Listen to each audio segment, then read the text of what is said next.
నాడు వైసీపీ ఎంపీగా ఉన్నారు, ప్రస్తుతం డిప్యూటీ స్పీకర్గా ఉన్నటువంటి రఘురామకృష్ణరాజు మీద ఆ థర్డ్ డిగ్రీ వ్యవహారానికి సంబంధించి ఆ కేసులో అయితే ట్విస్ట్ మీద ట్విస్ట్ వస్తుంది. ఎప్పుడైతే కూటమి ప్రభుత్వం వచ్చిందో వెంటనే ఇందులో కొంతమంది మీద ఎఫ్ఐఆర్లు అయితే నమోదు చేయడం జరిగింది. ఈవెన్ జగన్మోహన్ రెడ్డి కూడా రఘురామకృష్ణరాజు మీద ఆ థర్డ్ డిగ్రీ ప్రయోగించిన నిందితుల జాబితాలో చేర్చడం జరిగింది.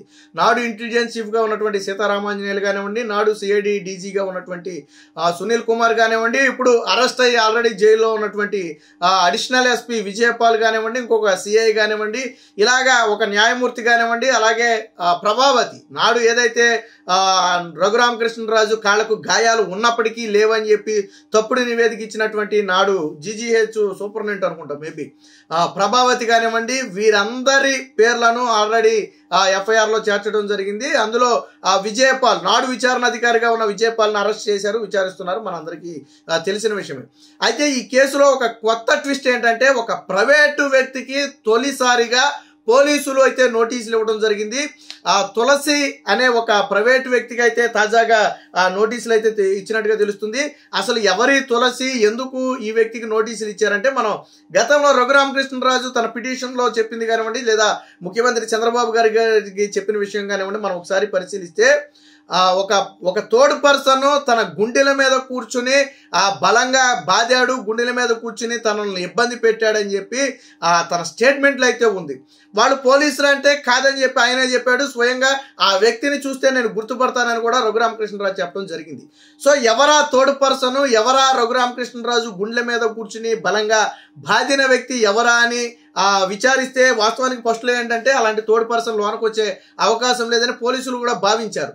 కానీ ఎప్పుడైతే సీసీటీవీ ఫుటేజ్లు మొత్తం కూడా పరిశీలించారో అప్పుడు ఒక థర్డ్ పర్సన్ లోనకు వచ్చినట్టుగా చాలా స్పష్టంగా సీసీటీవీ ఫుటేజ్లో అయితే అర్థమైంది. సీసీటీవీ ఫుటేజ్ ఆధారంగానే ఈ తులసి అనే వ్యక్తికి అయితే ఒంగోలు ఎస్పీ గారు అయితే నోటీసులు ఇవ్వడం జరిగింది. రఘురామకృష్ణరాజు వ్యవహారంలో ఇప్పటి వరకు కేవలం డిపార్ట్మెంట్ పరంగా మాత్రమే ఇన్వాల్వ్ అయి ఉన్నారు. అది సీతారామాంజనేయులు కావచ్చు, సునీల్ కుమార్ కావచ్చు, ప్రభావతి కావచ్చు, విజయపాల్ కావచ్చు, వీళ్ళంతా కూడా గవర్నమెంట్ ఎంప్లాయీస్గా ఉన్నటువంటి వ్యక్తులు. సో వీళ్ళ మీద మాత్రమే సాగినటువంటి ఈ కేసు ఫస్ట్ టైం ఒక వ్యక్తి మీదకైతే వెళ్ళింది.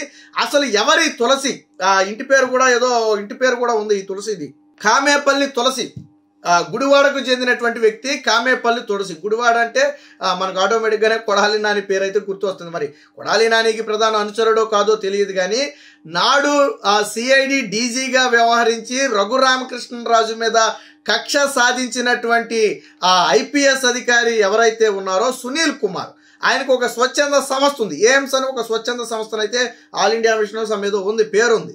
సో ఒక స్వచ్ఛంద సంస్థనైతే నడుపుతున్నాడు ఆయన. సో ఈ స్వచ్ఛంద సంస్థకు సంబంధించిన వ్యవహారాలన్నీ కూడా దగ్గరుండి చూసుకున్నటువంటి వ్యక్తే ఈ కామేపల్లి తులసి అని తాజాగా కొద్ది విచారణ తర్వాత అయితే తెలుస్తుంది.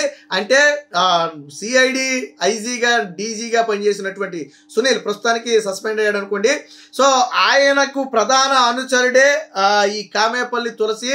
అనేక సందర్భాలతో ఆయనతో కలిసి అనేక కార్యక్రమాల్లో పాల్గొనడంతో పాటు ఈ సునీల్ కుమార్కు చెందినటువంటి స్వచ్ఛంద సంస్థ నిర్వహిస్తున్నటువంటి పలు కార్యక్రమాలను దగ్గరుండి ఈ కామేపల్లి తులసి అనే వ్యక్తి పర్యవేక్షిస్తున్నట్టుగా తెలుస్తుంది. అయితే ఇక్కడ కామేపల్లి తులసి ఓకే, సునీల్కి పరిచయస్తుడు, ఆయన వ్యవహారాలు చూసుకుంటున్నాడు. మరి రఘురామకృష్ణరాజుతో ఏంటి సంబంధం, రఘురామకృష్ణరాజుతో ఎందుకు వైరం, అసలు రఘురామకృష్ణరాజు గుండెల మీద కూర్చుని ఆయన్ని ఇబ్బంది పెట్టి ఊపిరాడకుండా చేసి ఆయన గుండెల మీద బాధాల్సిన అవసరం తులసి అనే వ్యక్తికి ఎందుకు వచ్చింది? సో ఇది ఒక ప్రధాన ప్రశ్నగా మారింది. దీంతో విచారణకు రావాలని ఒంగోలు ఎస్పీ కామేపల్లి తులసికి అయితే నోటీసులు ఇవ్వడం జరిగింది. దీంతో ఒక్కసారిగా చర్చ అనేది మొదలైందంటే ఇప్పటి వరకు డిపార్ట్మెంట్ పరంగా మాత్రమే ఇన్వాల్వ్ అయి ఉన్నారు అనుకున్నటువంటి ఈ కేసులో ఒక థర్డ్ పర్సన్ బయట నుంచి వచ్చిన వ్యక్తి కూడా ఇన్వాల్వ్ అయ్యాడు అనేది ప్రధానంగా అయితే అర్థమవుతుంది. పక్కా ఆధారాల తరువాతే ఒంగోలు ఎస్పీ అయితే నోటీసులు ఇచ్చినట్టుగా తెలుస్తుంది.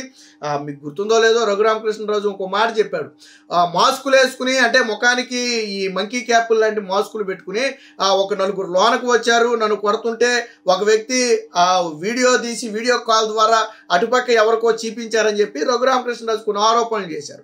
సో ఆరోపణలు కూడా నిజమేనని తరువాత పోలీసుల విచారణలో అర్థమైంది. ఎందుకంటే అక్కడ ఆ రోజు ఎవరైతే ఈ ఘటన జరిగిన రోజు అక్కడ ఆ గార్డుగా సెక్యూరిటీ గార్డుగా ఉన్నాడో, బహుశా హోంగార్డు మరి కానిస్టేబుల్, ఆ వ్యక్తిని విచారించినప్పుడు చెప్పారు ఆ పోలీస్ అధికారులతో పాటు కొంతమంది వ్యక్తులు లోనికి వెళ్ళిన మాట వాస్తవమే, వాళ్ళ రికార్డు వాళ్ళ డీటెయిల్స్ ఏవి కూడా ఎంట్రీలో నమోదు చేయొద్దని చెప్పారని చెప్పి నాడు డ్యూటీలో ఉన్నటువంటి ఆ వ్యక్తి, మరి హోంగార్డా కానిస్టేబుల్ తెలియదు కానీ ఆ వ్యక్తి అయితే చెప్పడం జరిగింది.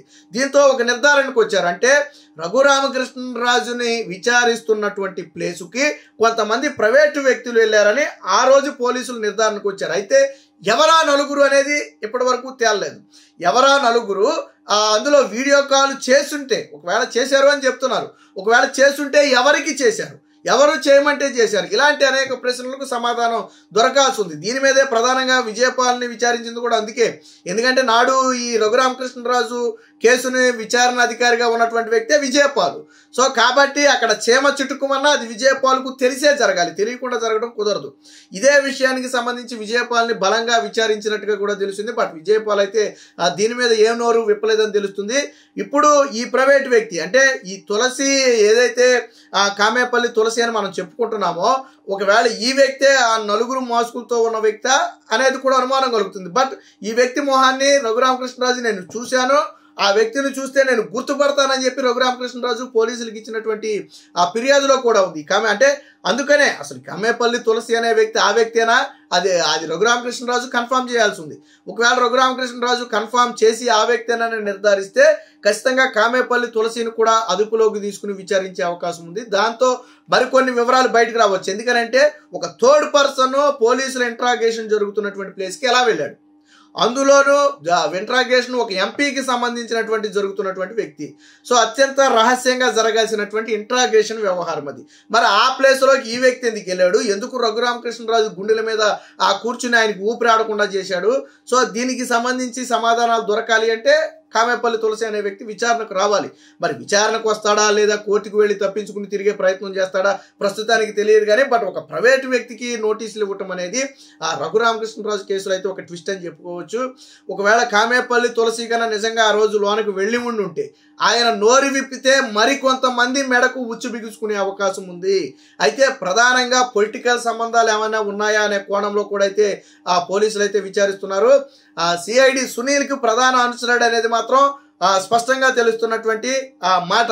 మరి సిఐడి సునీల్ కావాలని ఈ వ్యక్తిని తీసుకెళ్లి రఘురామకృష్ణరాజుని ఇబ్బంది పెట్టించాలన్నా అన్న ప్రయత్నం చేశారంటే గుండెల మీద కూర్చుని బాధటానికో లేదా రఘురామకృష్ణరాజు చిత్రహింసలు చేయటానికో, ఒకవేళ కామేపల్లి తులసి అనే వ్యక్తిని సిఐడి సునీల్ ఏమన్నా యూజ్ చేసుకున్నాడా అనేది అనుమానం. అది రేపు విచారణలో తేలాలి. ఏది ఏమైనా మొత్తానికి రఘురామకృష్ణరాజు వ్యవహారంలో ఒక ప్రైవేటు వ్యక్తికి నోటీసులు ఇవ్వడంతో ఇప్పుడు రాష్ట్రం మొత్తం కూడా మరొకసారి ఇది చర్చనీయాంశంగా మారింది. ముఖ్యంగా వైసీపీ వర్గాల వెన్నులో వణుకు మొదలైంది.